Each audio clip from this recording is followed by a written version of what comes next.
Welcome to Stop Wasting Your Wine, a wine review podcast where we waste our wine so you don't have to. On this episode, we review a red wine from Italy.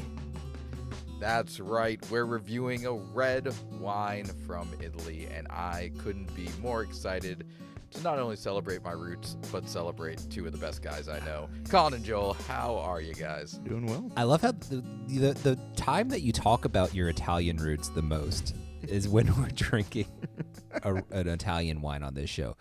I don't think you've mentioned it outside of that ever, but I love it. I mean, you know, come up with some other conversation topics on our wine review show that might harken back to my Italianness. You know how to make pizzelles? You know, I don't know what that is. I don't know what that is. Oh, it's like a very flat, like, it's kind of like a waffle maker. It's like a cookie. My grandma used to make them. Yeah? They were crazy. People love them. Okay. Cool. Flat cookie? Sounds good. Flat. I mean, yeah, it's like imagine like a Belgian waffle, but make it like paper thin Oh, and crispy. I'm actually like super into. Yeah, I have seen them nowhere except for my grandma's house. She made those up. It's not a thing. I know.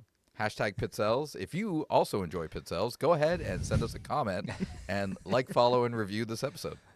Community interaction. Oh, man. Well, here we are. It is a Tuesday night. It is slightly later than we would have liked because all of my technology stopped working. Yeah. This is usually a Joel problem, but I know. I did find myself wanting to give you a lot of shit, but then I had to really hold back because you are right. Usually it's me in this situation. So yeah, you got it together, man. That's all that matters. But here we are. So we're here, and we're going to be drinking a red wine from Italy. I'm excited about it. Last week we had an awesome red that we're going to actually revisit the end of this episode, and we'll talk about that later. can't wait for that. I That is know. fun. I can't wait for that either. Neither can my liver. But today it's all about the Italians. Joel, Yes. what are we drinking today? Yes. Okay, so today we are drinking the Gianfranco Alessandria Barbera d'Alba. And this is a 2023. This is 100% Barbera. From Alba, of course, 14% ABV. And we picked this up for about $20 from Total Wine. Very exciting, very excited. I'm excited. As always, we're gonna try this wine. We're gonna talk about it. We're gonna learn a little bit of something. What do we learn about today, Colin? Barbera. I think this is the first time we've tried Ooh. it, so I figured we'd talk about it a little bit. Yes, Barbera, I not was going Barbara. to say, is this the first time we've had a d'Alba? This is the first time we've had a Barbera, period? I believe so. That's wild. Unless I'm mistaken. But where was the La Sacracia from? Well, that was from the Piedmont also. So Barbera, or Alba, is in the Piedmont we're getting region. into your We are. lesson. We are. Sorry. This is- Stealing some of messing that with you. thunder Too from early. later in the Literally. episode. That's right. But Was you're it- not wrong. Was it from D'Alba, like as well? The bottles were, when I went to pick up this bottle at Total Wine, it was literally right next to the La Sacracia, so I then had to buy one of those as well. Well, that was I saw the picture you sent, and that was the La Sacristia Barbera d'Alba. Sacristia. Sacristia. You're right. Excuse me. So it is in the same general region, the Piedmont or Piemonte in Italian, but it's I did not not, the same even grape, read not the bottle. I was exact just so region. excited to see the La Sacristia. I just bought the bottle. That's an appropriate reaction to seeing a Yeah. bottle of La Sacristia. That's for sure. Yeah, that's fair. I'm not That was mad also, about it. I'm glad the pricing was the same. Otherwise, I would have been shocked when I got up to the counter. It's like a $50 bottle of wine. That was also a $17 bottle of wine. Okay, cool. Well, that's exciting. My brain broke. Okay, so we're gonna learn about Barbera, Barbera. Barbera. Like Cool. Hanna-Barbera. Like Hanna-Barbera. Thanks, kids. Mhm. You have to be old enough to drink to know that joke, so that's great. That works for us. And then, as we kind of alluded to at the beginning, we're going to revisit last week's wine, and we're going to put it up against our other favorite Rioja and see who gets to take a spot in the wine fridge. Man, oh man. I'm so glad you actually did this. Yeah, When we talked yeah, about this it is last awesome. week, I was like, yeah, he's probably not going to do it. And you did it, and I'm so proud of you. Thank you for I'm a doing man it. of my I'm word. super I'm excited have like to see. 3 open bottles of wine that I'm going to drink in the next 72 hours. That's fine. My extremely pregnant wife isn't going to help me, so I was if you gonna guys wanna say, come yeah, over, it's all on you. I- If there's one person that can do it, though, I fully believe that you're the person to do that. Yeah, well, it's a blessing and a curse. Let's move on from that before I start really questioning life choices. Colin, this was your pick. Why are we drinking this wine today? Yeah, so for a couple of reasons. One, like I mentioned, this is the first time we've had a Barbera on the show, so I love bringing new grapes, and this is an easy one. This is low-hanging fruit as far as wine grapes are concerned. So Low-hanging one or grapes. two low-hanging grapes. That's right. It's right there. Yeah, we're having We're fun better than tonight. that, guys. Come on. Come on. Listen, that wasn't my joke. 86. Let's go. I'm joking. And then, secondly, my last Italian wine was kind of a fizzle with the Suave. So, I wanted to try to redeem my Italian. Although Joel liked that a lot thought it was more okay. than Aaron and I did. Yeah. Yeah, but so hopefully the I Suave bring- I have higher didn't hopes live up to its Suave name. It I expected a did little not. more out of it. Yeah. So, hopefully this one brings us back into the Italian sunlight. Aw. Yeah, that's cute. Love that. Adorable. Well, I'm excited. I can't honestly tell you if I've ever had a Barbera before. Well, there you go. Yeah, I probably have, but couldn't tell you about it. So let's let's check it out.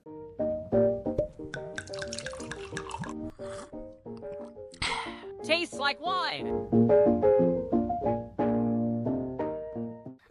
Joel, do you want to kick us off? What's the first thing you're getting on the nose? Very bright, a little bit of cherry, lots of like red fruit kind of punching me in the face here.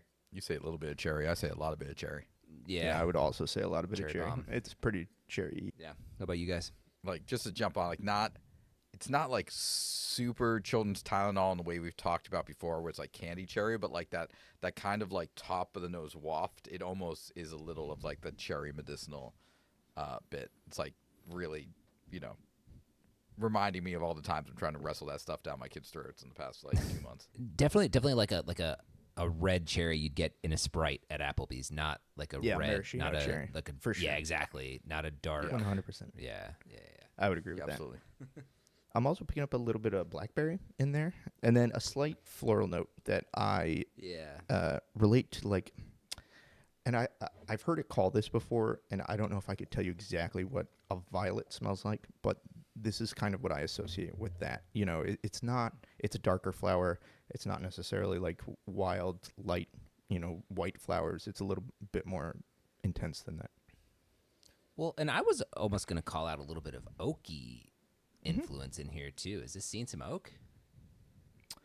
I don't know. They can, for sure. I don't dislike that at all. There's definitely a little hint of vanilla in there. It's definitely Yeah. not, the thing that pops out the most, but For sure.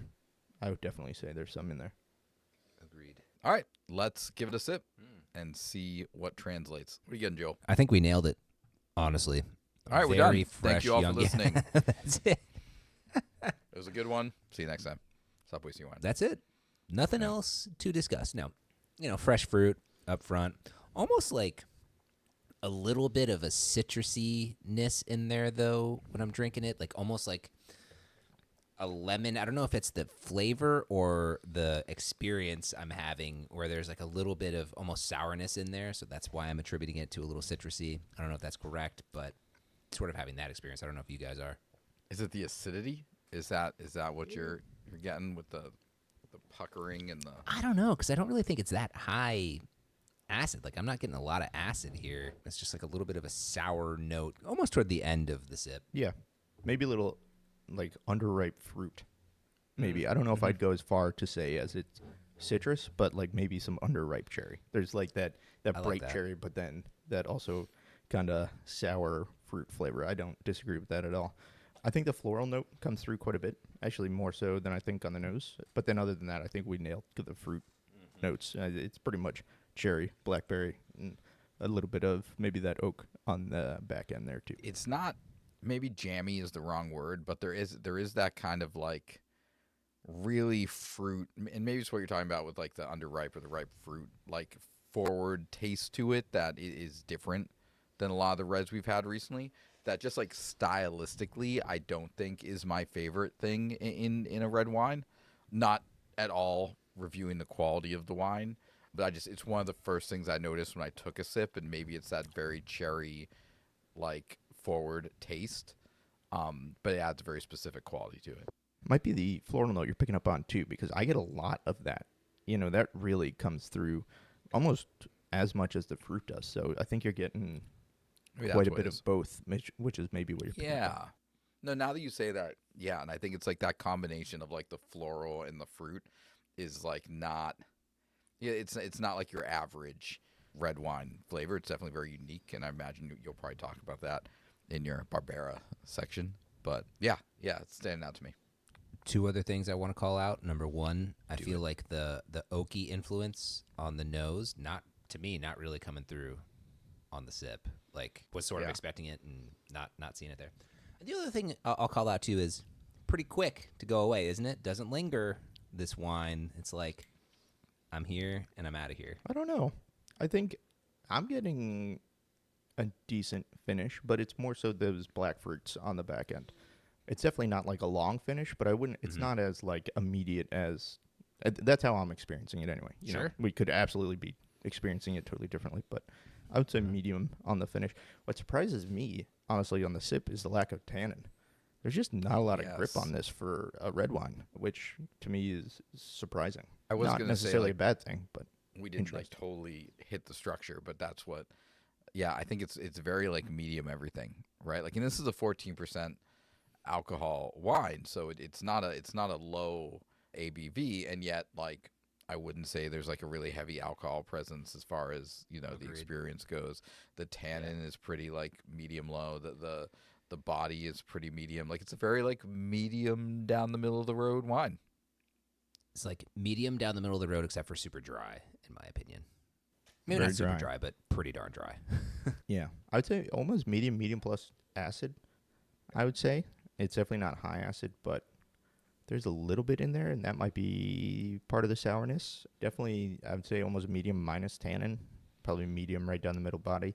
It's definitely, and I think it's 100% Barbera, so this is all attributed to the grape and the winemaking style, but it's definitely pretty unique as far as reds that we've tried. So, Agreed. All right, cool. So a lot of cherry, a lot of blackberry, floral notes, medium, and a lot of the structure of the wine. Let's give it a little time to open up and hang out. In the meantime, Colin, Just hang out, do wine. you wanna- Just chill for a little bit. yeah, Yeah, just whoa, let's let the whoa, wine whoa. chill. Hey. Just let it do its thing. Whoa, all right. Yeah, not worry about it too Good. much. And Colin, in the meantime, why don't you teach us a little bit about Barbera? This is the only thing you will learn.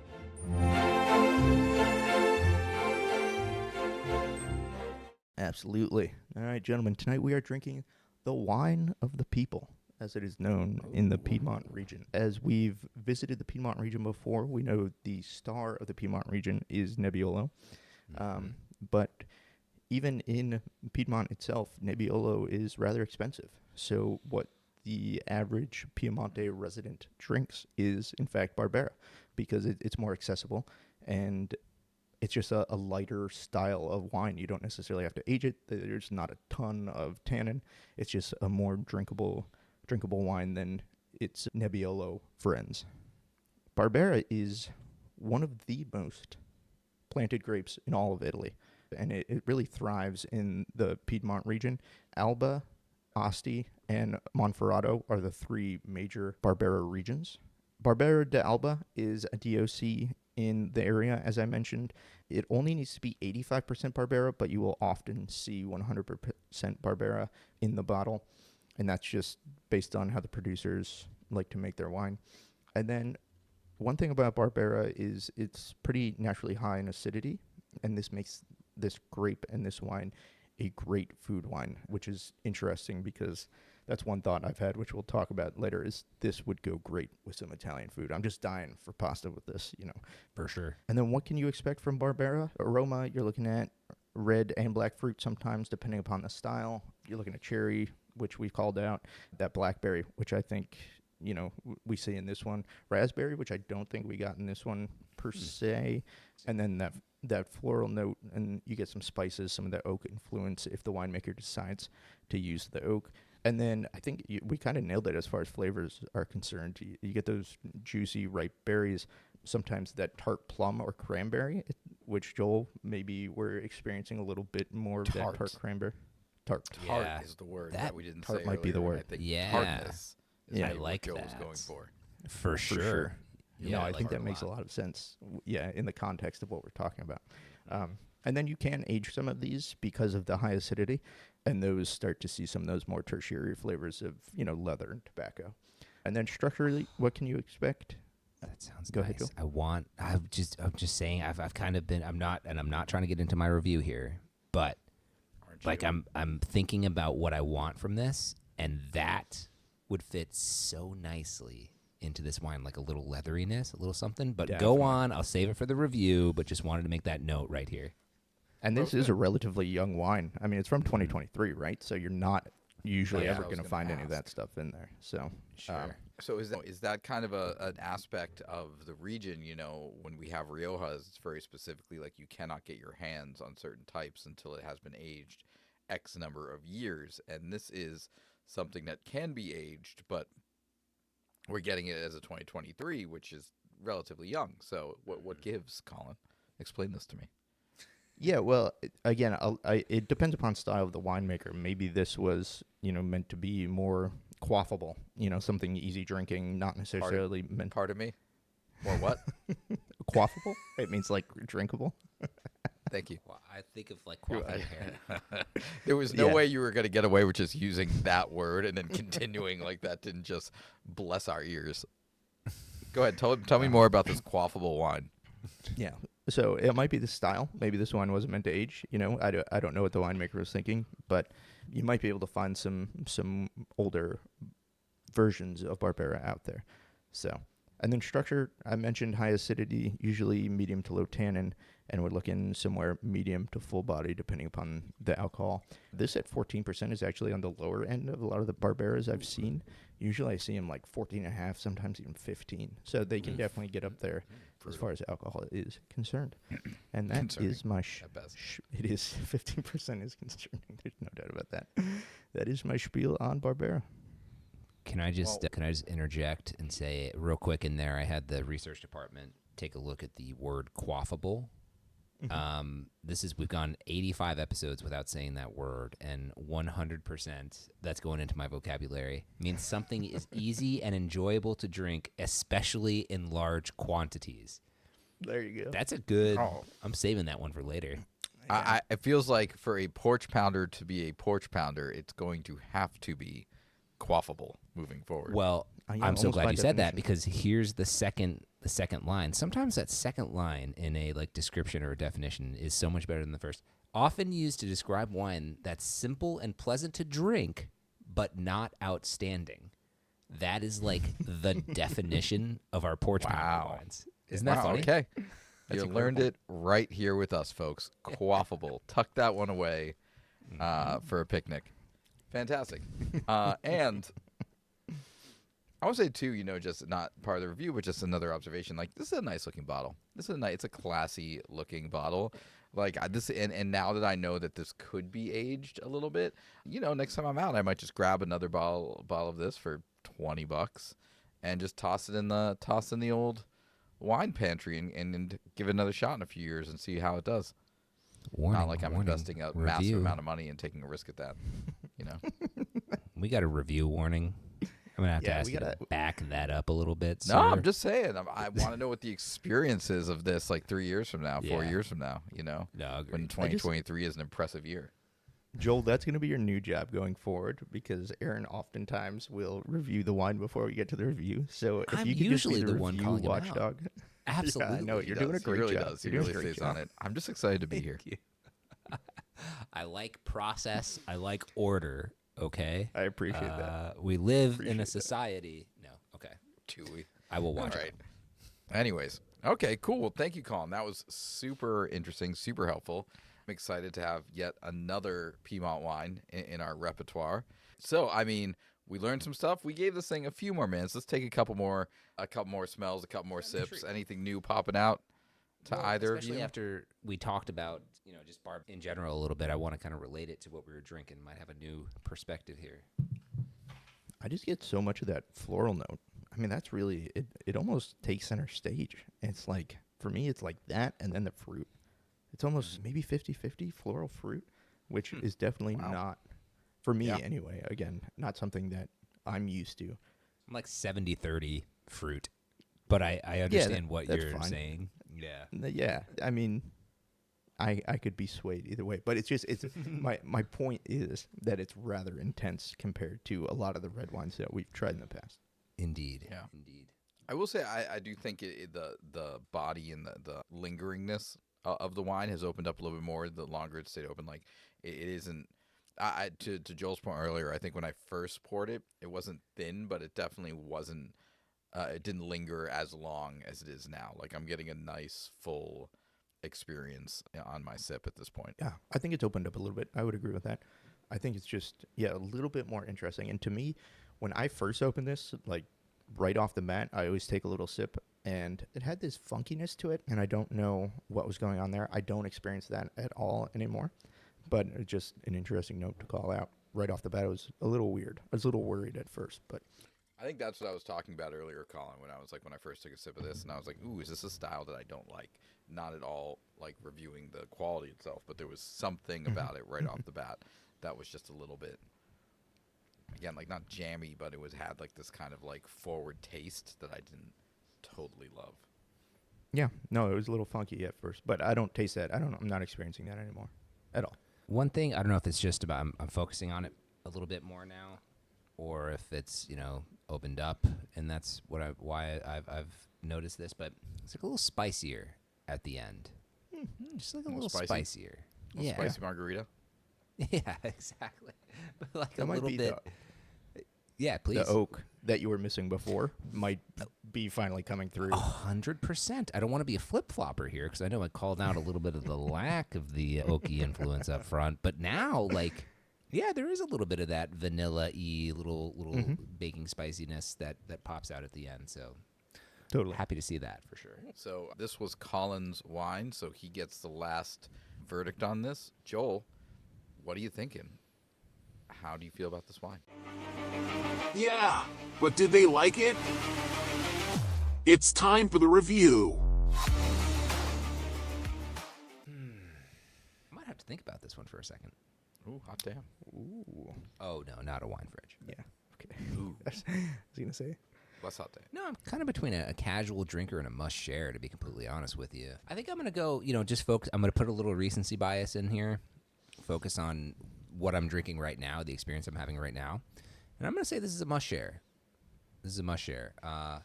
Enjoying it very much. I think it's a cool, slightly different experience than we've had. We've talked about this one a little bit more. I know we like to call out when there's one that we actually explore a little bit and changes, and we drink it a little bit more, and we have things that we call out, which I think we all kind of had, which I think is pretty cool.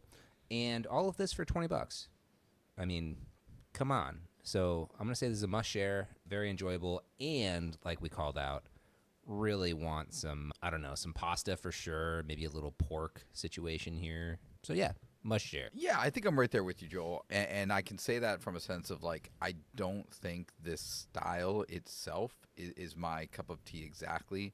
The heavy floral with the cherry is not the flavor profile that personally I love in a wine. And that being said, just from like purely, analytically, like it's a pretty good bottle of wine. Like if this is something, if this is the flavor profile that you like, this is a good bottle of wine. And for $20, like I couldn't call this a casual sipper because I think it's better than that style of wine, right? Like it's not something I'm just gonna grab and drink while I'm like vacuuming around the house. It's a bottle of wine that I would want with dinner or bring to a party or Agreed. So I'm with you on this. I think this is a must share. This is a bottle of wine that you could confidently grab and bring with you and feel good about its quality. Yeah. Well said. This wine is dying for food. Like just absolutely just screaming out, please give me some pasta with some red sauce, or something along those lines. Like it really just, not that it's not delightful by itself, because it absolutely is, but I think this would be a home run with a nice Italian meal. That being said, I agree. I think it's a must share. I think for the value you're getting, it's not the most complex. We only called out a few fruit notes and then a little bit of that spice, but it really has opened up with the floral notes. I think it's really good. It's really tasty. I think we mentioned quaffable earlier. I'm quaffing this. I don't know if that's how you use that, but All like of us I'm together. quaffing it, baby. We are now. I don't know about that. Okay. So yeah, I think it's a must share. I'd be happy to show this off as a good example of what Barbera can be. Excellent. Well, 3 must shares, so absolutely not a waste of your wine. No reason to debate that. So there we go. A great $20 find, especially if you want an example of Barbera. Can I call something out here? I think Please. maybe more so for you and me, Aaron. Colin, you probably are a little bit better at doing this, but can I just call out? I think what we did here is we might have pushed through a little bit of like maybe not our style, but opening up to something new and appreciating a wine experience that we hadn't had before, and not letting the fact that maybe it's a little bit of a new situation stop us from recognizing that this is a truly a must share. And I just want to call that out because that's growth, buddy, and I'm proud of this. And I'm glad you said that too, because one thing that was really sticking out in my mind at the end is now having the ability to identify kind of cheap wine versus like stylistically wine that I don't love. And I think back to the, layer cake situation and having like the Like lack of knowledge 70 early episodes on. ago. I know, a My long time ago. Lord. Yeah. But now when we go back and drink wines like that, it's not just a matter of it being an inexpensive wine. There's an aspect of artificialness, an aspect of mass-produced quality reduction that stands out, that now that I personally have experienced more wine, I can try something like this, that while this is twice the price of layer cake, but still not an expensive wine by any standard, there isn't that aspect of like artificialness. There isn't that fakeness to it. It's just a different style from a region that produces a lot of this grape, and therefore it doesn't cost a ton of money to drink. Can we? You just paint something so hard in my brain, and I know we've talked about this before. Colin's probably going to cut this because we've talked about this so much before. But 2 times the price of layer cake and exponentially better. So good. Like, my God. Yep. And when you said 2 times the price, I was like, God, it is only 2 times the price of that. Right. And it's wild. But 100 times the quality. Yeah, Oh right. my For God. sure. And 2 times the price being like you can find a bottle of layer cake for like $9.99 at your Walgreens or wherever, and that's This is what blows my mind. yeah. Yeah. Why are And I'll people? just Why are say- you drinking layer cake out there? Why are people doing that? I agree. I want to say I'm proud of you guys because that's, I think, as you drink more wine, you start to realize the difference between quality and not quality and what you like and what you don't like, right? So you're able to pick out a quality wine even though it might not necessarily be your style. And I think that is a really cool skill to be able to do. It's kind of what we're trying to do here. Even though it's not our style, we can recommend something because it is a good quality wine. So I'm proud of you guys. that. Good job. Keep Thanks, it up. Colin. I you. came here for you to be needed proud of that. me. So now, Yeah. now I can go. Well, okay. No, come back. We need to do the Rioja thing. I was actually just gonna go get the We're not Rioja, done. So Okay. Oh, okay, yeah, go. You can go do that. Face Off. All right, listener, we're doing something for the first time here. This is called Face Off. Face Off. I'd like to take his face off. So if you joined us last week, we had the Marquez de la Concordia Rioja. Is that right? Yep. And we all quite enjoyed it, and we got into a little bit of a discussion about one of our foundational wines that we all had. I think we all put it in our wine fridge at the time, except just me and Aaron. Colin did not. I think it was a Colin did contender. like I think you it. might have thought about it for a second. I did, yeah. No, Enjoyed it He was loved it. highly recommended. Just But didn't it's put one it of in the those fridge. ones, we go back to the La Sacrestia, we go back to the Igugal Cote de Rhone, which, by the way, I had this week as well. Totally holds up. Was such a fun go back. It was delicious. But this is one that we talk about a lot as well, the Beronia Rioja that we had quite a while ago. And if you remember, we kind of challenged Aaron at the end of that to say, hey, let's go back. Let's see if the Beronia holds up to the Marquez de la Concordia. Or if maybe, some time has passed and our tastes have changed a little bit. So this is our very first face-off where we go back and compare one of our favorites of a varietal, see how it compares.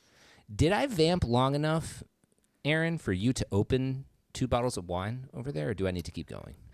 He's on the struggle bus, folks. I have opened 1 bottle. I have taken off the wrappers for both of them, so I'm working my way. I will say too, I'll give you a little. You can stop vamping because I want to give a little details about the bottles themselves, just for fairness. You're welcome.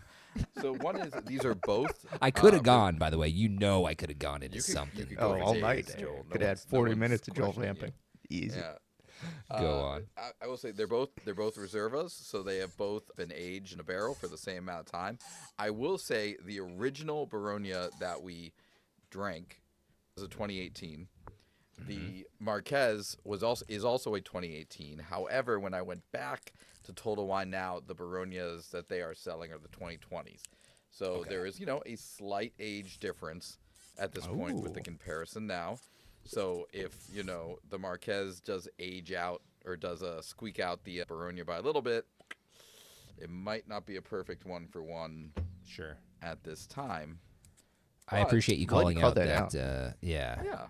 100%. This vintage variation is a thing. So, that it could absolutely play a factor here. Yeah, so to be fair.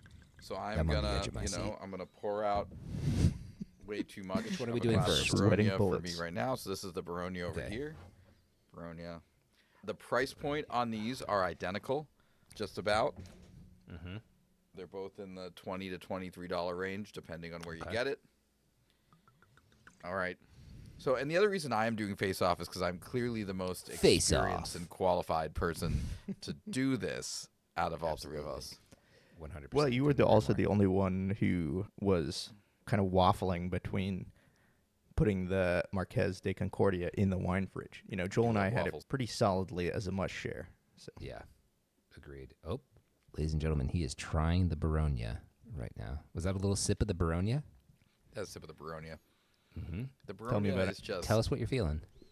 Yep. How you it feeling is right such a full, flavorful, so many black fruits, a little bit of cherry, just so much going on. It brings me back to the first episode that we reviewed it. Good. There's a reason. That. There's a reason Love we that liked for it you. so much. It's just a good glass of wine for the price.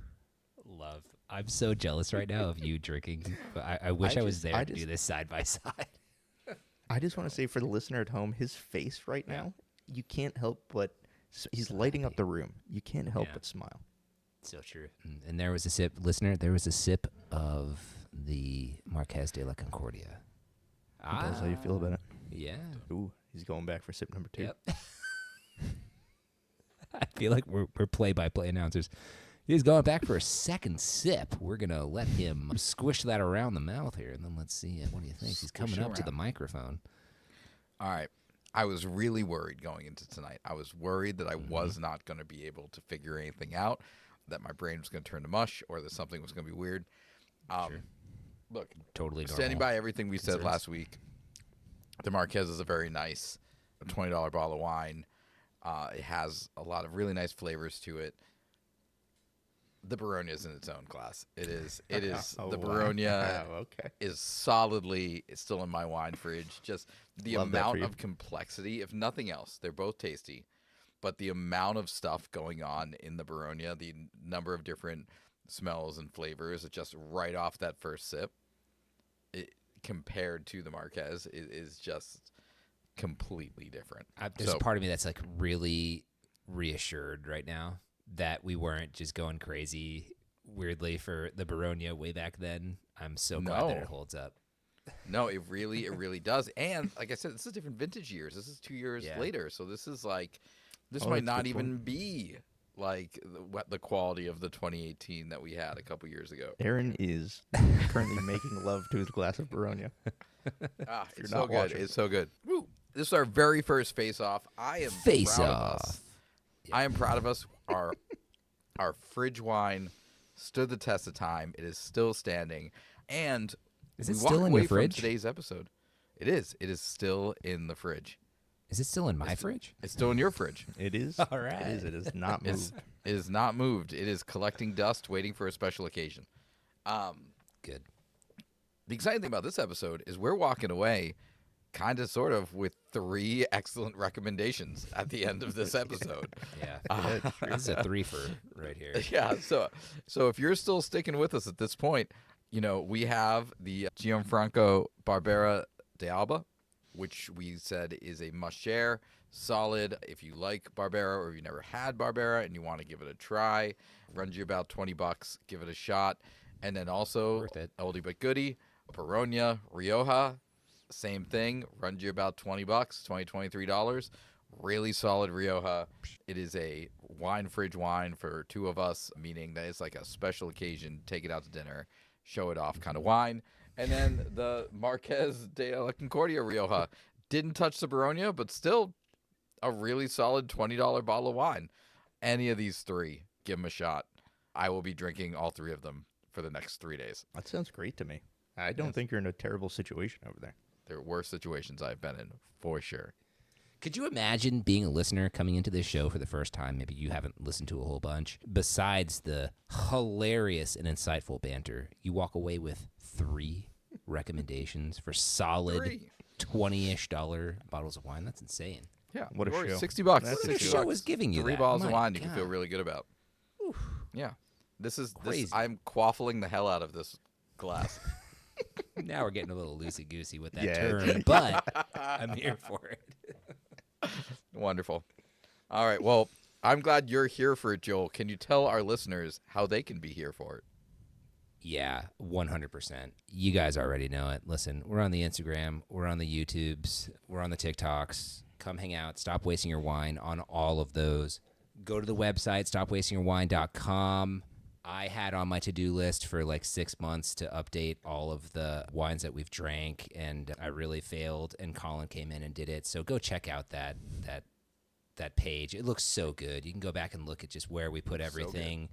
If the 3 wines we talked about on the show aren't enough for you, you can go back through our entire catalog and see where we ranked everything. Pretty awesome. And then just wherever you are, wherever you're listening to us right now, if you're on Spotify, if you're on Apple, whatever, if you're not already following us, please give us a follow and tell a friend. We'd appreciate it. Awesome. All right. Thank you all so much for listening.